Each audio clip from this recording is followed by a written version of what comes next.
Cette mesure a suscité une vive tension au sein des taximens moto et parmi certains leaders d'opinion qui restent divisés quant à cette décision.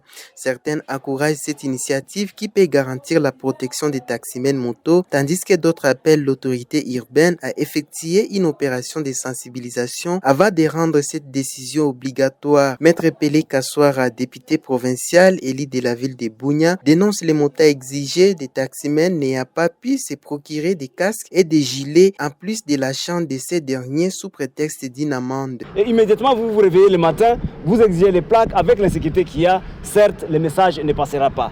La manière dont on est en train de faire, on me montre une quittance de 15 $ pour le casque, c'est une bonne chose. Mais en plus on demande plus de 66 000 francs non justifiés. C'est là où ça crée des suspicions et ça monte à voir ces magasins de certaines autorités où ils doivent se faire de l'argent.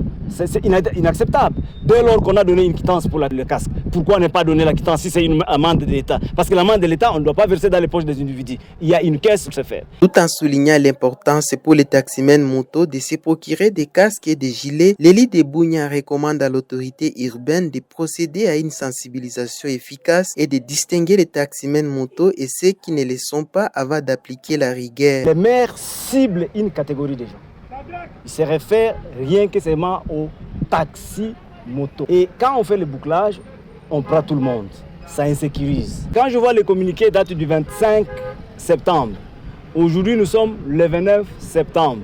Ce qui fait que la sensibilisation n'a pas été bien faite, de telle sorte que les gens ne puissent pas comprendre de quoi il s'agit. Pour le moment, je propose qu'on puisse suspendre cette opération, qu'on puisse sensibiliser les différentes associations des taxis-motos. Notons que depuis 3 jours, la ville de Bunia enregistre une série de tensions entre les taximens moto et les agents de la PSR suite à cette mesure qui rendra obligatoire l'achat de ces derniers. Rachid Dikoudra depuis Bunia pour Kivu Morning Post.